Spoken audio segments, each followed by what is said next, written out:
Back in January, we announced plans to cut services and make changes to our workforce amidst the worst financial period we've faced in our almost 40-year history. What are the challenges that the Kirkwood are facing right now? So we're not unlike any other charity or hospice up and down the country. The Kirkwood has faced a perfect storm in the last few years of rising costs that have put a major strain on our charity's finances. Only 25% of the funding that we receive comes from the NHS, meaning that we always rely heavily on generosity of our local community. Supporters' contributions have continued to grow, but the effect of the cost of living crisis has meant those efforts have not been enough to keep pace with the charity's increasing financial needs. So despite our ongoing efforts to reduce costs, we've lost around 4 million over the last few years.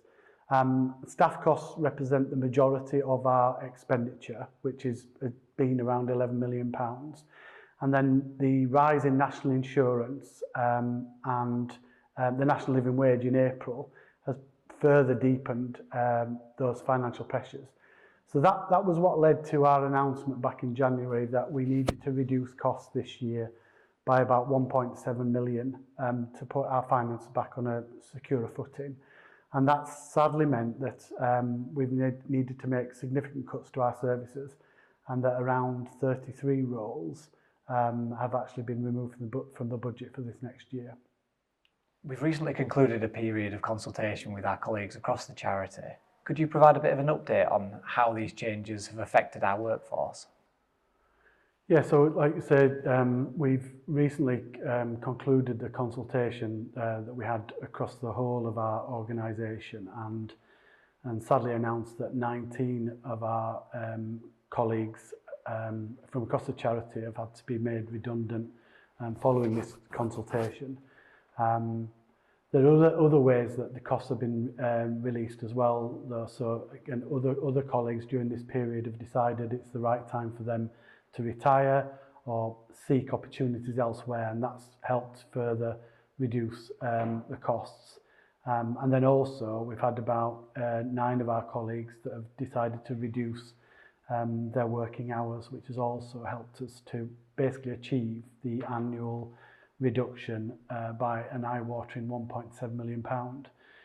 It's been one of the most difficult periods in the Kirkwood's history. Having to make any of our skilled colleagues redundant is something we never thought we would do. It's been a really difficult thing. Our employees and volunteers always go above and beyond every single day to ensure that the very best care is available to our patients and families. And this has been the single hardest decision that we've ever had to make.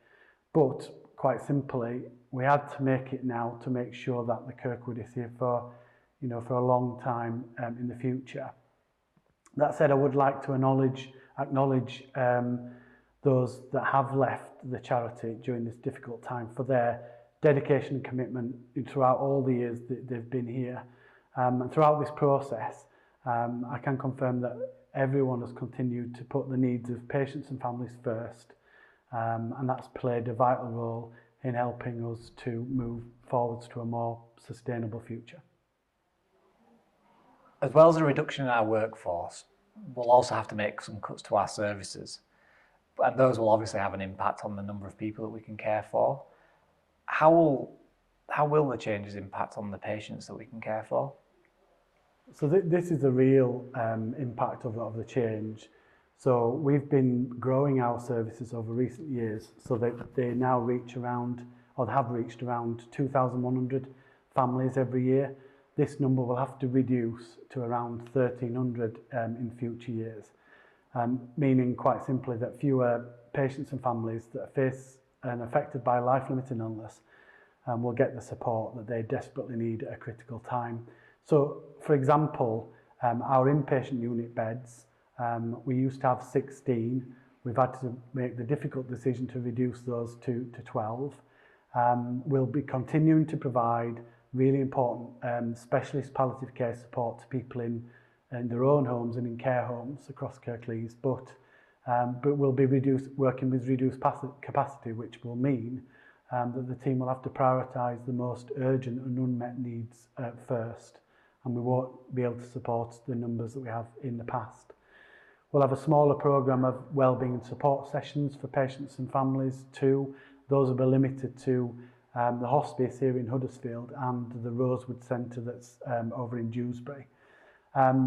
We'll still be here though for anybody that needs advice and support, and we'll still be here 24 hours a day, 7 days a week through our Connect with the Kirkwood service and our advice line. And we're still encouraging people to contact us directly. We'll still be able to provide the right advice and support, and if access to our services is appropriate, people will still get that access.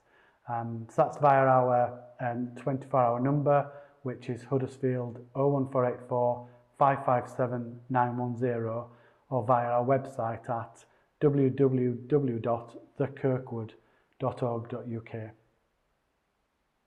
Despite the changes, our focus will obviously remain on delivering the very best care. Can you reassure the people that might be watching this video that we'll continue to be here to support and care for those that are most in need? Yeah, of course. I mean, we've had to make these difficult decisions and that have meant we've reduced our offering to safeguard the future of the charity and our vital services. But we'll continue to work closely with all of our patients and families and our partners in health and care to determine how we best support their care in the future. So despite the changes we've had to make, we're committed to offering the very best palliative and end-of-life care to people which recognise their individual needs and the wishes of those in our care. So we'll continue to treat every patient with dignity and respect, prioritising those needs that can't be met elsewhere.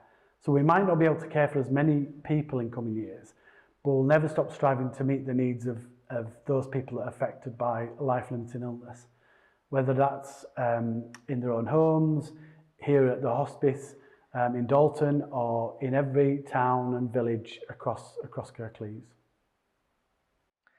It's obviously a very difficult time for the Kirkwood and everyone connected with our charity. But what is your hope for the future of our cause? Do we remain ambitious for the future in terms of how we can care for people?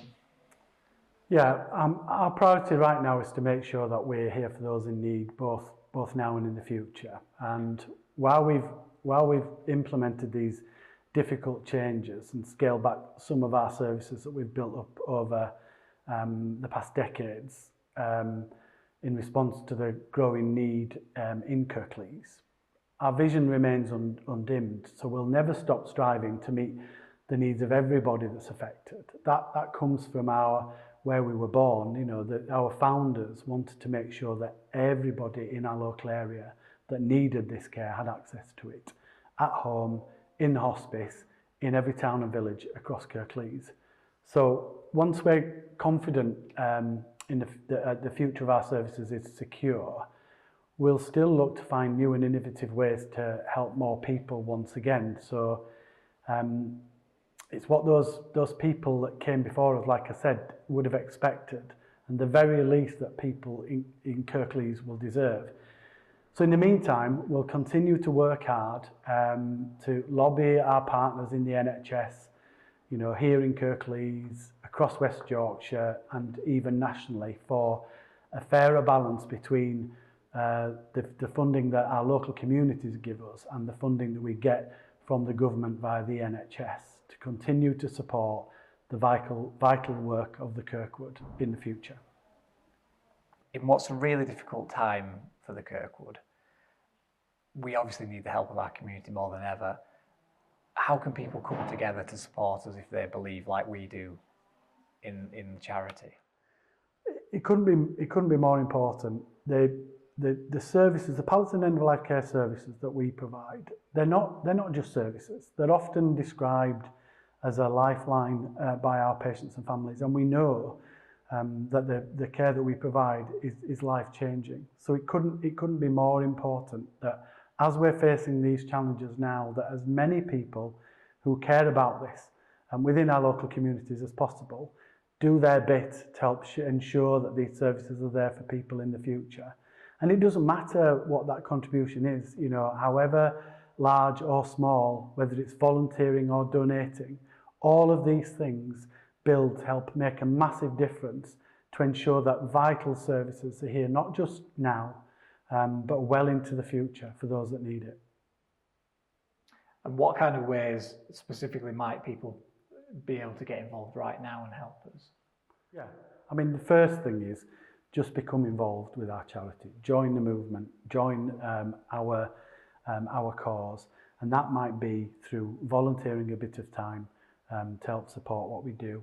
It might be through making a regular donation. It might be joining our lottery. It might be taking part in our Starlight Walk, which is our flagship event this summer. Or it might be helping us to influence MPs and the government by writing to them and demanding a better share, a fairer share of funding between the local community and the government. Okay. So it's obviously a very difficult, worrying time for everyone connected with the Kirkwood and our local community. What words could you give to those people who might be worried about their family or their loved one or themselves in terms of the care that they might be able to access in the future? So it's really important that everybody that cares about our charity understands that these changes will help us to ensure that our services go well into the future. There's many hundreds of families that rely on our services every year, and these changes will make sure that those families still get our care and support.